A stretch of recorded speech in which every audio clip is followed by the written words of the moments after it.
Right now, in 2026, the average American is trapped paying 22% interest on their credit card balance, 22%. And on the other side of that same transaction, the bank collecting that interest is paying them roughly 0.39% on whatever they have sitting in a savings account. Read that again slowly. You are paying the bank 22%. The bank is paying you less than 0.5%. That is not a coincidence. That is a system that was specifically designed to move money from your pocket into theirs. And most people are participating in it every single month, without ever stopping to realize what is actually happening to them. Today, we are going to talk about how to flip that equation completely. How to stop being the person who pays interest and start being the person who collects it. This is what I call the Be the Bank strategy. And once you understand it, you will never look at your finances the same way again. Let's start with the full picture of where most people actually stand right now. Total credit card debt in America hit 1.28 trillion at the end of 2025. That is the highest number ever recorded since tracking began. The average American household is carrying just over $11,000 in credit card debt. And more than 111 million Americans, nearly half of every adult in this country, cannot pay their full credit card bill every single month. They carry a balance. And that balance gets charged somewhere between 20 and 23% interest every year it sits there. Here is what that means in real math for a real person. If you are carrying $11,000 in credit card debt at 22% interest, and you are only making minimum payments, you will pay nearly $18,500 in interest charges before that debt is gone. And it will take you close to 22 years to pay it off. You borrowed $11,000. You will pay back almost $30,000 total. The bank made $18,500 off you while you were just trying to survive. That is what being on the wrong side of interest looks like. Now here is what being on the right side looks like. Right now in April 2026, the best high-yield savings accounts are paying between 4% and 5% annually. That is not a stock market gamble. That is not a risky investment.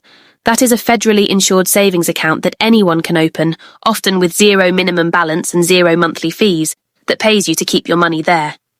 The national average savings account at a regular bank pays 0.39%. The best high-yield accounts pay over 4%. That is more than 10 times the return for doing nothing more than choosing a different place to put your money. Most people have never made this switch. They have their money sitting in a checking account earning nothing, or a traditional savings account earning almost nothing, while paying 22% interest on debt across town. This is the core of the problem, and also the core of the solution. So how does the Be the Bank strategy actually work? It has 3 parts. The first part is eliminating what you pay. Before you can earn interest, you have to stop hemorrhaging it. If you are carrying high-interest credit card debt right now, that debt is the single worst investment in your financial life. Nothing you can do with that money earns 22%. No savings account. No index fund on a good year. Paying off a 22% debt is mathematically equivalent to earning a guaranteed 22% return. There is no safer or better use of extra money than eliminating debt that charges you that much. The strategy here is straightforward. List every debt you carry by interest rate, highest to lowest. Every spare dollar beyond your minimum payments goes to the highest rate debt first. The moment that debt is gone, that same payment amount rolls into the next highest rate. This is called the avalanche method, and it is mathematically the fastest and cheapest way out of high-interest debt. You are not changing how much you pay. You are changing where that money goes. And the result is that you stop making banks rich at your expense faster than any other approach. The second part is capturing what you earn. And this is where the Be the Bank metaphor becomes something you need to genuinely understand, not just hear as a clever phrase. Have you ever wondered how banks actually make money? It is not complicated. They borrow money cheaply, meaning they take your deposits and pay you almost nothing for them, and then they lend that same money out to other people at much higher rates. The spread between what they pay you and what they charge borrowers is how they get rich.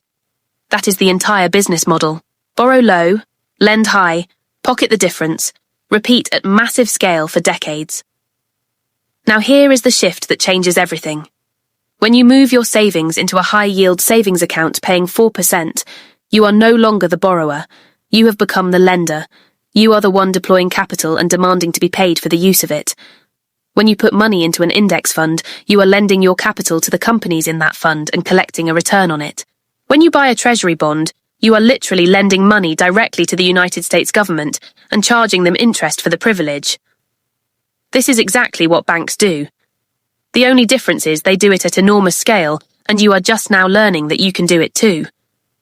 The moment you stop being the person borrowing money at 22% and start being the person lending money at 4%, you have crossed to the other side of the transaction. You are no longer the customer the financial system profits from. You have become someone who profits from the system instead. Right now in 2026, the best high-yield accounts are paying between 4% and 5% annually. Federally insured, zero risk, no minimums at many of the top online banks. The national average savings account at a regular bank pays 0.39%. The best high-yield accounts pay over 4%. That is more than 10 times the return for doing nothing more than choosing a different place to put your money and understanding which side of the transaction you want to be on. Most people have never made this switch. They have their money sitting in a checking account earning nothing while paying 22% interest on debt across town. And the bank is sitting in the middle of both transactions, collecting from them twice. The third part is protecting the gap. This is the habit that makes the whole strategy permanent instead of temporary. The gap between what you earn and what you spend is the most important number in your financial life. Not your salary, not your net worth, the gap. Because the gap is what you get to put to work earning interest instead of paying it. Every lifestyle decision that shrinks the gap makes you more like the person paying 22% to the bank. Every decision that protects or grows the gap makes you more like the bank itself. This is why people with the same income end up in completely different financial positions over time. One person's gap is shrinking under lifestyle inflation. The other person's gap is growing quietly and being put to work in accounts that pay them back every single month. Here is the concrete version of what this looks like when all three parts come together. Someone carrying $8,000 in credit card debt at 22% interest decides to stop paying just the minimum and starts throwing an extra $300 per month at that debt. They are out of that debt in about 22 months instead of nearly 2 decades. The moment that debt is gone, they take that same $300 per month and automate it into a high-yield savings account paying 4%. After 1 year, they have $3,600 working for them, earning them around $144 in interest that year. After 5 years, they have over $19,000 saved, earning them close to $800 per year just in interest. They went from paying $1,760 per year in credit card interest to collecting $800 per year in savings interest. The swing is over $2,500 annually. And they did not get a raise. They did not start a business. They did not do anything complicated. They just stopped being on the wrong side of interest and started being on the right side of it. That is what the Be the Bank strategy actually means. It is not a complicated financial concept. It is one simple idea. Interest flows in one direction or the other in your life. Right now, for most people, it flows out. The strategy is to reverse the direction, eliminate what you pay, capture what you earn, protect the gap that makes it all possible. The banks have been doing this for decades. There is no reason you cannot do the same thing with your own money.